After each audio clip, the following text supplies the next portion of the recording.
Rio Grande é um filme de 1950 dirigido por John Ford, estrelado por John Wayne, Maureen O'Hara, Ben Johnson e Claude Jarman Jr. O tenente-coronel Kirby York está posicionado na fronteira do Texas para defender pioneiros contra as depredações dos violentos Apaches. York sofre considerável estresse por conta de uma grande falta de tropas sob seu comando. A tensão aumenta quando o filho de York, que ele não vê há 15 anos, o soldado Jeff York, é um dos 18 recrutas enviados ao regimento. Olá pessoas, sejam todos muitíssimo bem-vindos. Eu sou o Aleph e hoje é dia da gente falar sobre o filme de número 241 da lista aí 2001 filmes. A gente tem mais um faroeste, mais um filme do John Ford, estrelado pelo John Wayne, muitos conceitos repetidos aí. A essa altura todo mundo já sabe a minha opinião padrão inicial sobre o assunto. E eu acho que a sinopse meio que conta tudo, assim. A sinopse fala muito pouco sobre a personagem da Maureen O'Hara. Na verdade, não fala nada, né, sobre a personagem da Maureen O'Hara. Mas a ideia é que, realmente, o filme começa com o Kirby ali, né, que é o personagem do John Wayne, mostrando ele no comando ali dessas tropas. E aí ele recebe as tropas novas, um dos soldados é o filho dele. É um monte de jovenzinho, né? É filho dele. E aí, pouco tempo depois, a mãe chega. A mãe, né, do filho, né? Esposa, ex. Eu acho que esposa. Eu entendo que no conceito ali, eles ainda são casados, embora eu acho que esses 15 anos que ele não vê o filho, provavelmente ele também não vê a esposa. Eu não lembro se o filme deixa isso claro, mas eu acho que não. Enfim, e aí, na verdade, eu acho que o filme é muito mais sobre ele com ela do que sobre ele com o filho. Eu acho que o filme passa muito mais tempo falando da relação do Kirby com a esposa do que ele passa falando do Kirby com o filho. Ela quer muito convencer ele a mandar o garoto de volta pra casa, porque a ideia é que ele tentou se alistar numa outra coisa, não conseguiu e acabou indo parar ali. Ele reprovou numa coisa que ele precisava passar, que eu acho que ele ia pro exército, sei lá, outro exército, não da fronteira, né? Eu não sei porque eu não entendo muito dessas coisas, pra ser sincero, e o filme assume que você tá entendendo muita coisa que tá sendo dita ali por padrão, assim, sem ele realmente dizer as palavras. Mas ela meio que quer convencer o Kirby, né, o pai, a mandar o garoto embora, porque ele tem esse poder. Só que ele, na verdade, fala pra ela que o garoto precisaria assinar também o papel e o garoto não parece afim porque ele quer provar pro pai que ele é, sei lá, um homem de verdade. E aí, o filme que a gente tem é um filme basicamente sobre vida militar, ali nesse contexto do Velho Oeste, sobre, sei lá, ser macho, porque é isso, sabe? É muito isso. E sobre como índios são selvagens, sanguinários, malignos e um imenso problema e um grande inimigo a ser enfrentado. E é isso o filme, assim, basicamente, sabe? É basicamente isso. Enfim, vamos lá. Originalmente, parece que o John Ford, apesar de ter essa carreira muito famosa por faroestes, né? A gente já viu alguns filmes dele aqui que não foram faroestes. Já vimos também filmes que foram. Ele, nesse momento, não estava afim de fazer outro faroeste. Ele estava meio cansado do gênero. Mas o estúdio falou pra ele que ele não poderia fazer o próximo filme dele, que foi depois do Vendaval, que eu não sei se tá na lista. Ele não poderia fazer aquele filme a não ser que ele dirigisse esse. Queriam muito que ele dirigisse esse filme. Então, ele acabou ali meio que obrigado a fazer esse filme. E, aliás, eu esqueci de comentar mais um negócio interessante. O filme originalmente se chama Rio Grande. É o nome em inglês mesmo do filme, porque é o nome de um rio, e eu imagino que o nome vem do espanhol, porque é na fronteira com o México. Então, Rio Grande deve ser do espanhol. E esse é realmente o nome original do filme. Quando ele saiu pela primeira vez no Brasil, lá na época, eles mudaram o nome pra Rio Bravo. Não sei se porque eles acharam que Rio Grande já parecia português, né? Fica igual em português e poderia dar uma impressão diferente. E aí você encontra o filme com o nome de Rio Bravo, que foi o nome que ele saiu originalmente. Mas hoje, ele geralmente tá com o nome de Rio Grande. Então esse é o nome que se usa hoje pro filme. Se você for ver o filme nos streamings hoje, ele tá disponível em alguns streamings. Eu não chequei todos, mas na Apple TV ele tá como Rio Grande. Então tô usando Rio Grande porque aparentemente é o nome que usam hoje. Mas enfim, o filme foi baseado num conto que tinha sido escrito por um cara chamado James Warner Bella, e esse conto era inspirado em fatos reais, em eventos que realmente aconteceram. E aí, um dos pontos principais do filme, desse conto e que virou filme, é o fato de que tem um rapto em que indígenas que estavam aprisionados ali são libertados por outros indígenas que chegam, né? Esses Apaches, né? Eles eles invadem a base ali dos americanos, libertam alguns dos indígenas que estavam ali e meio que em retaliação eles acabam num determinado momento, quando os americanos estão tentando migrar da base para um outro lugar e tá cheio de mulheres, porque várias esposas moravam ali junto com eles na base, né? Esposas e aí crianças e tudo mais. Eles estão migrando para um outro lugar e os indígenas atacam essa caravana e raptam as crianças. Esse é um ponto bem importante do filme. Eu diria que é o conflito do auge do filme, assim, que se resolve no final. É o fato de que os indígenas raptaram crianças. O problema é que, de novo, é baseado numa história real, né? O problema é que na história real, o que aconteceu foi o contrário. E aí, não faz tanto tempo assim que eu gravei, já foi ao ar. No momento que eu tô gravando esse aqui, já foi ao ar recentemente o vídeo sobre a General, do Buster Keaton, e sobre o fato de que era uma história de um cara do norte dos Estados Unidos que na Guerra Civil fez uma coisa na luta contra o Sul, e aí no filme ele inverte, o que fica uma coisa meio dele dar uma posição de qual lado ele prefere nessa história, né? Aqui é mais gritante ainda, porque na história original, quem raptou crianças e mulheres do outro lado foram os americanos. Na história original, e quando eu digo história original, eu quero dizer na coisa de verdade que aconteceu, então história no sentido livros de história e não história conto, os americanos raptaram mulheres e crianças indígenas. E no filme eles inverteram essa história, porque os indígenas têm que ser completamente malignos, e eles inverteram essa história para fazer os indígenas, que são mostrados o tempo todo como selvagens e bêbados. Tem uma cena em que eles estão tipo bebendo muito e fazendo farra e arruaceiros, assim, eles raptam as crianças. Até eu não lembro se eles raptam mulheres, mas eles raptam as crianças. As crianças são mais importantes ali na cena. Então, bizarríssimo, né? Que eles tentaram fazer um negócio baseado... Tentaram, entre aspas, né? Fazer um negócio baseado em fatos reais e invertem totalmente quem que fez as coisas mais horríveis. Parece que, inclusive, na história original, nos fatos, né, originais, o personagem principal era um cara muito mais bruto e agressivo e, tipo, ninguém gostava dele. E no filme quiseram fazer o personagem do John Wayne ser mais agradável. Então, deixaram ele menos impiedoso e simpático. São aí as palavras que a internet me diz. Quer dizer, deixaram ele menos impiedoso e mais simpático, né? Do que conta-se que o cara era na vida real. E é surreal, né? Um dos pontos também muito relevantes do filme é que, como eu falei, eles estão na fronteira com o México, né? E aí tem toda uma coisa sobre eles não poderem cruzar, porque esse rio, o Rio Grande, ele é a linha da fronteira. Ele separa, de um lado Estados Unidos, do outro lado é México. E esse rio, né, é uma grande separação. E o que os indígenas fazem é que eles cruzam, eles atacam os americanos e cruzam o rio. E aí os americanos não podem atravessar pro outro lado. E aparentemente, na história real, porque realmente os americanos foram pro outro lado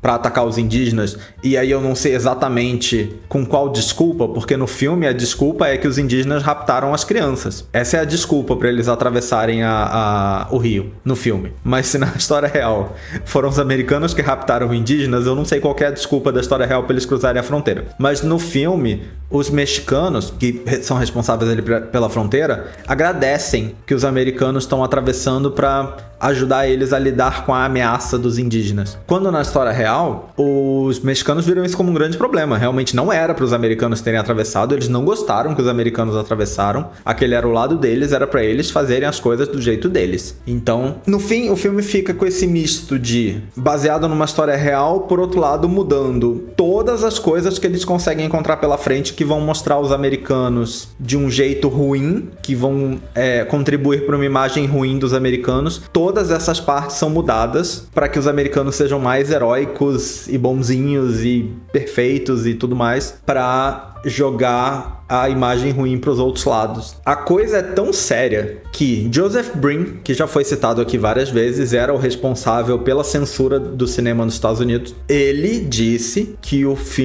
roteiro do filme, né, porque ele analisava o roteiro, era extremamente racista com os indígenas. E ele pediu para os produtores do filme cortarem algumas coisas do roteiro para que ficasse um pouco mais suave. O que daí faz a gente pensar, porque o filme que resultou é bastante racista com esses indígenas. E, de novo, criando histórias totalmente falsas, né? Pegando coisas que os americanos fizeram horríveis, que todo mundo vai concordar que são horríveis, jogando essas coisas pro outro lado, dizendo que foi o outro lado que fez, né? É extremamente ofensivo. E extremamente ofensivo e baseado em mentiras ainda, né? E pra chegar ao ponto do chefe da censura dizer que o filme era extremamente racista, olha, é porque a coisa tava feia. Eu fico levemente curioso, mas um pouco com medo de saber que cenas foram essas que foram tiradas se o resultado ficou como ficou, sabe? Enfim, quando o filme foi lançado, ele teve aí um público razoável, não chegou a gerar prejuízo, mas também não foi um grande sucesso. As críticas da época elogiaram a música. O filme tem uma coisa que tem várias músicas cantadas no filme. Sinceramente, eu não sei muito porquê, eu achei que destoou bastante da proposta. Deixa o filme menos sério, não sei. Mas tem umas 4, 5 músicas, assim, uma quantidade razoável de músicas cantadas meio inteiras, assim. E elogiaram as cenas de ação também, mas disseram que os temas não estavam funcionando muito bem. O que eu acho que é um reflexo do fato de que em 1950, ainda há muito tempo atrás, e ainda com muito caminho para os Estados Unidos andar em relação a rever conceitos de racismo em relação a indígenas, para focar no assunto do filme aqui, eu acho que algumas pessoas já estavam achando que não estava caindo muito bem, sabe? Mas enfim, já dei um monte de opinião no meio do caminho, né? Mas vamos dar uma olhada no que o livro fala sobre esse filme. É bom que o livro já começa falando mal do filme. O livro começa dizendo que esse filme é o terceiro e último da trilogia da Cavalaria de John Ford, que começou com Sangue de Heróis, de 1948, e depois teve Legião Invencível, de 1949. Pelo que eu tava vendo, inclusive, um desses dois tem o mesmo personagem do John Wayne como protagonista. Os dois não, mas um deles tem o mesmo personagem como protagonista. Mas aí fala que esse, o Rio Grande, é um filme menor. Fala também o que eu disse aqui sobre ele ter feito esse filme pra conseguir fazer o outro que era um projeto pessoal dele. Olha que curioso, sem ver os outros filmes é muito difícil saber se isso aqui que ele tá falando é verdade ou não, mas se for verdade eu acho que é um grande problema. Ele diz que esse filme é menos revisionista e criador de mitos do que os outros dois filmes anteriores. E se esse filme já tem tudo isso que eu tô falando aqui, de ter inventado tanto a história desse jeito, ter mudado tanto o que aconteceu pra criar mitos do heroísmo americano, imagina os outros dois, porque se esse é menos... corrigindo o que eu acabei de falar, o segundo parágrafo já começa dizendo que o John Wayne não exatamente recria seu Kirby York de Sangue de Heróis. Então, é o mesmo nome do outro filme. Não sei se o outro é baseado em fatos reais também, então baseado na figura real. Mas, aparentemente, o próprio John Wayne meio que mudou o personagem ali de um filme pro outro. O livro fala também que essa trama sobre eles indo resgatar as crianças que foram raptadas pelos indígenas indica um embrião da obra-prima de Ford Wayne, Rastros de Ódio, que essa altura eu tô com medo de assistir, então. Se justamente essa parte, a parte mais ofensiva, é um embrião da obra-prima deles dois juntos, eu tô com medo de assistir esse outro filme, que pra ele chamar de obra-prima talvez esteja na lista, né? Descobriremos. E bom, como era de se esperar, apesar de que eu acho que talvez o livro já tenha até feito isso alguma vez, mas aqui ele não faz em nenhum momento. E apesar do comentário quer dizer, o comentário que eu falei diz que esse filme é menos criador de mitos e revisionista do que os outros, né? Então em nenhum momento ele diz que esse filme é essas coisas propriamente, né? O livro em nenhum momento aborda a problemática do filme e em nenhum momento aborda isso que eu falei sobre o fato de ter sido baseado numa história real, mas aí ter mudado totalmente pra inverter com quem o espectador vai simpatizar ou quem o espectador vai achar que tá correto nessa história. O livro não toca nesse assunto em momento algum. Sinceramente, o livro não me diz em momento algum por que esse filme tá na lista, porque eu não acho que ele justifique em momento algum. Ele fala que as cenas de ação são boas.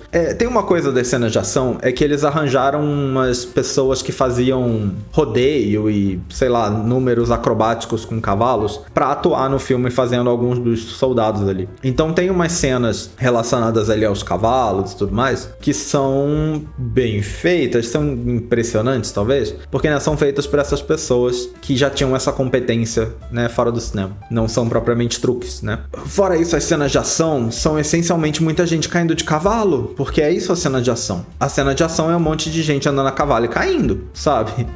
É isso que tem no filme. É bom isso? Eu não sei. Isso é uma boa cena de ação? Não me parece, sabe? Eu pessoalmente não acho tão interessante assim ver um monte de gente caindo de cavalo, porque é essencialmente isso. As cenas de ação são essencialmente isso. É um filme, assim, extremamente problemático. E é um filme que eu não consigo entender, para além do problema, qual que é o mérito dele. E, de novo, o livro não me diz também. E esse é um que o livro não fica nem jogando esses adjetivos que eu falo, que o livro frequentemente pega um filme e fica jogando uns adjetivos que parecem meio vazios, sabe? É um grande clássico, eu não sei o que dizer, então só falo tipo, é uma obra-prima maravilhosa e não sei o que. São adjetivos que meio que não dizem nada. Eu acho que esse ele nem isso faz. Ele simplesmente não me diz por quê. Ele diz que esse filme tem um embrião da obra-prima dos dois. Tá, mas esse eu tô vendo por quê? A obra-prima dos dois eu nem sei se tá na lista, deve estar, mas por que eu tô vendo esse? Não tem uma justificativa, sabe? Alguém era muito fã e enfiou o filme no livro e é isso. Mas em tudo parece pra mim extremamente dispensável. Eu não acho que é um filme bom. Aí, de novo, eu não gosto de faroeste, então é difícil pra mim avaliar, tipo, pra um fã de faroeste, se esse é um bom filme. Eu não sei dizer. Eu acho que ele é um filme que não pega o tema do faroeste e adiciona nada, né? Ele pega o tema do faroeste e fica naquilo ali. O faroeste mais clichê possível, imaginável, indígenas são malignos, vamos matá-los e é isso. Então, sei lá, assim, eu não sei muito o que dizer sobre. É péssimo o filme. Eu acho que pra mim é um dos piores filmes que eu vi ultimamente, assim, nessa lista, sabe? É muito ruim. Eu não consigo enxergar um mérito. Os atores são competentes, então a atuação do filme é boa. O John Ford, sinceramente, era um diretor muito competente. Eu sei que é extremamente respeitado, assim, mas esse filme, pra mim, não é o exemplo do trabalho dele. Eu acho que se esse fosse o primeiro filme do John Ford que eu vi, por exemplo, nossa, a minha imagem inicial dele ia ser absolutamente terrível, sabe? Porque que referência é essa de um cara tão respeitado, essa jossa de filme, sabe? Não faz sentido. A ideia de que ele não queria fazer, por um lado, é que com o jeito como o livro fala sobre os outros dois filmes que montam essa trilogia, parecem pra mim que os outros dois, e os outros dois até onde eu entendo são filmes que de repente ele queria fazer, parece que os outros dois vão ser tão ruins quanto, sabe? E se eles forem, não dá pra justificar esse no argumento de que ele não queria fazer esse. Mas, fora isso, se realmente esse é pior e é porque ele não queria fazer, de repente tá aí justificado. Mas eu não sei porque que eu tô assistindo, sabe? É muito ruim o filme, é muito ruim. De verdade, assim. De novo, talvez se você gosta de faroeste, um bang bang ali, tiro voando pra todo lado e não sei o que, você acha o filme interessante, mas pra além disso, nossa, terrível, terrível, de verdade, assim, terrível. Dos piores filmes que eu vi ultimamente aqui nessa lista, sinceramente. Tem mais um monte de faroeste pra vir ainda, eu espero de verdade que sejam melhores do que esse aqui, porque esse aqui, olha, foi uma vergonha, assim, pra assistir, sabe? Mas enfim, já viu esse filme? Deixa aí nos comentários o que você achou, ou todo comentário é válido. Espero que vocês tenham gostado desse vídeo. Em breve nós estamos de volta com mais um. Até a próxima. Valeu! Até mais!